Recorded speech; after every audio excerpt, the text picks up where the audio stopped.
បាទសួស្តីបងប្អូនអរគ្នាស្វាគមន៍ជាថ្មីមកកាន់ Channel សមាគម YouTube កម្ពុជាក្នុងវីដេអូនេះខ្ញុំសូមបង្ហាញពាក់ព័ន្ធនឹងការដំឡើងកម្មវិធី VIDQ ជាមួយនឹងទូរស័ព្ទដៃអញ្ចឹងទី1ដើម្បីដំឡើងកម្មវិធី VIDQ ក្នុងទូរស័ព្ទដៃបងប្អូនគ្នាបានលុះត្រាតែបងប្អូនគ្នាដំឡើងនៅកម្មវិធី Chrome ហើយនិងកម្មវិធី browser មួយទៀតដើម្បីជំនួយអញ្ចឹងបងប្អូនសូមចូលមកកាន់ Play Store បន្តមកទៀតបងប្អូនសូមវាយពាក្យថា VIDQ browser with protect បាទបងប្អូនវាយពាក្យហ្នឹងមកហើយបងប្អូនសូម install កម្មវិធីនេះតែម្ដងបន្ទាប់ពីបងប្អូនអរគ្នា install រួចហើយសូមចុច open បាទបន្ទាប់ពីបងប្អូនចុច open ហើយបងប្អូនសូមវាយកន្លែងកណ្ដាលនេះដាក់ថានេះ VIDQ Extension for Chrome បាទ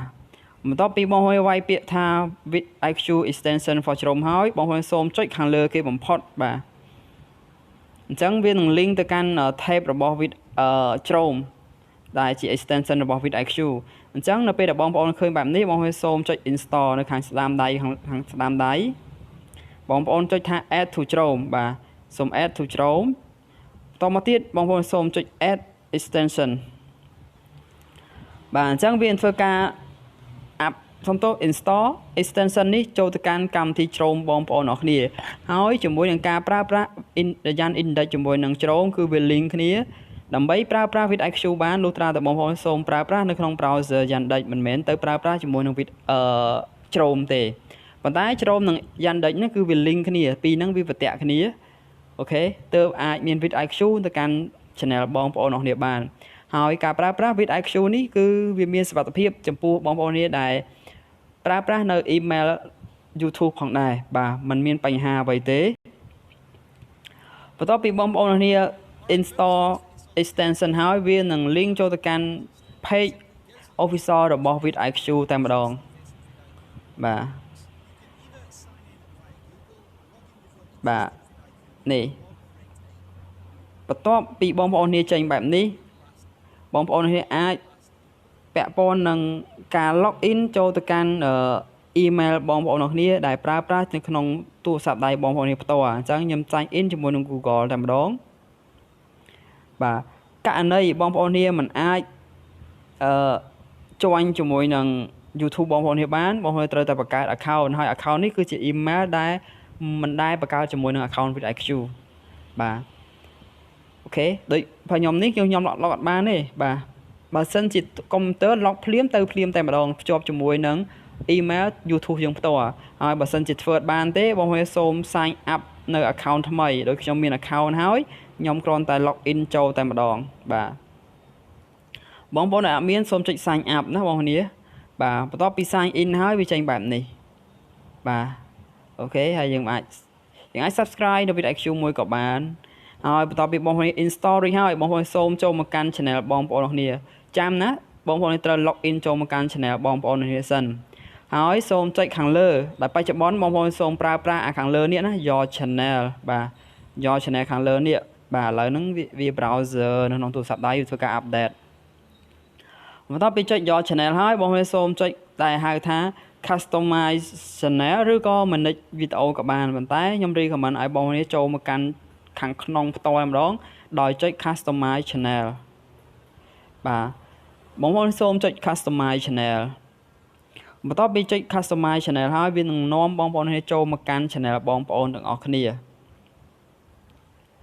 បាទនេះកន្លែង customize channel គឺជាទម្រង់កុំព្យូទ័រសុទ្ធសាធតែម្ដងបាទបងប្អូនខ្លះក៏សួរថាលោកគ្រូដាក់ short video មិនទៅបាទនៅកន្លែង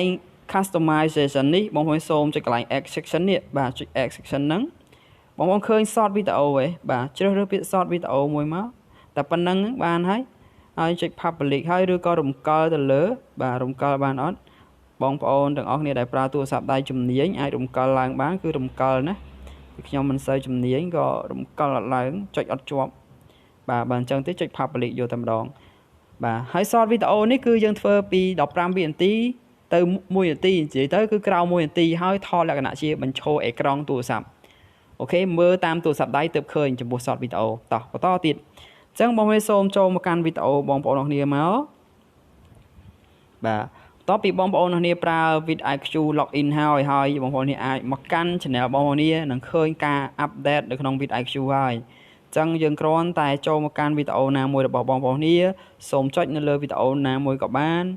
បន្តមកទៀតគឺយើងចុចថា edit video បាទសញ្ញាខ្មៅដៃហ្នឹង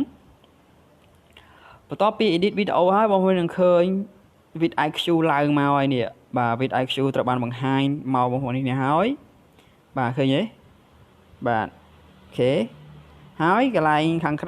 ក្រោមនេះកន្លែង more នេះបងប្អូនចុច more ទៀតណាចុច more មកបាទ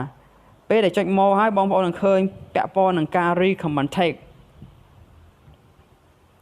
នេះឃើញទេបាទ recommend tag តើ tag ណាបងប្អូនអាចយកបានយកមកដាក់អញ្ចឹងអូខេបើសិនជាវាត្រូវជាមួយនឹង topic បងប្អូននេះអាចយកដាក់បានដូចខ្ញុំនេះគេដាក់ថា best wallet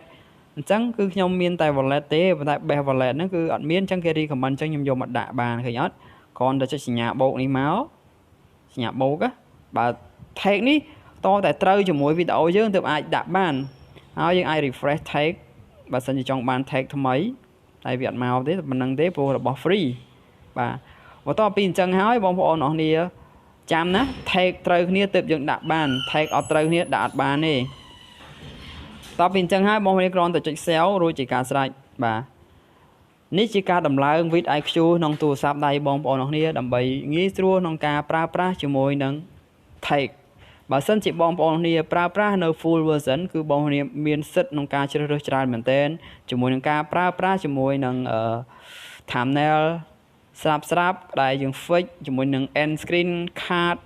ប៉ុន្តែបច្ចុប្បន្នក៏ YouTube update ដែរជាមួយនឹង end screen គឺមាន automatic នៅពេលដែលបងប្អូនជ្រើសរើសម្ដងពីរដងហើយវាចាប់ automatic តែម្ដង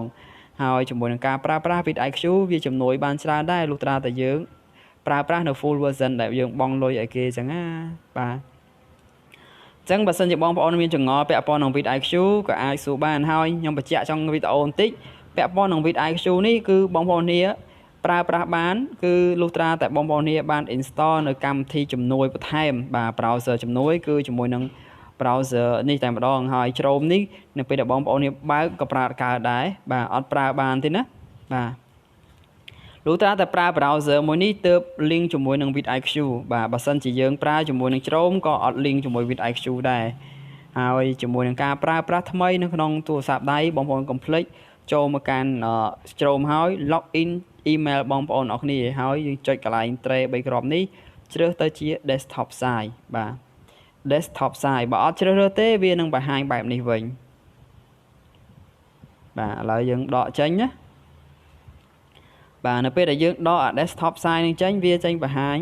បែបណាបងប្អូននេះមើលខ្ញុំវាយវា youtube.com អញ្ចឹងវាបង្ហាញទៅជាទម្រង់ app វិញបាទ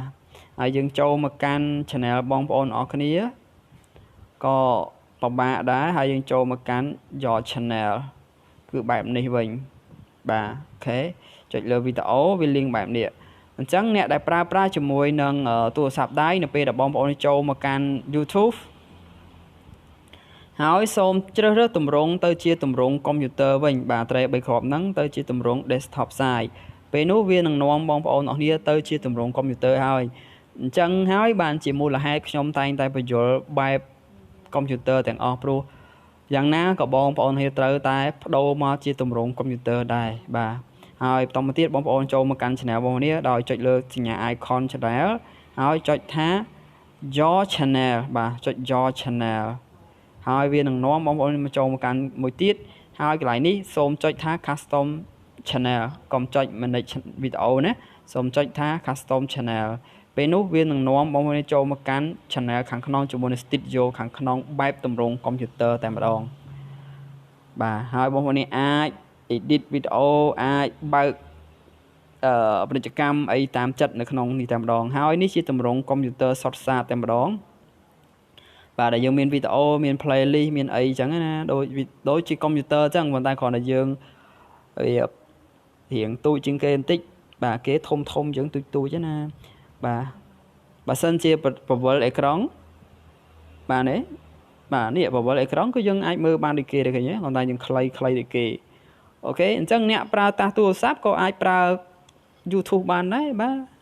ងាយស្រួលក្នុងដៃរហូតបាទអរគុណច្រើនសង្ឃឹមថាបងប្អូននឹងយល់ទាំងអស់គ្នាហើយជូនពរក្នុងការ install VIDQ បានសម្រេច បាទអរគុណបាយបាយជួបគ្នាវីដេអូក្រោយ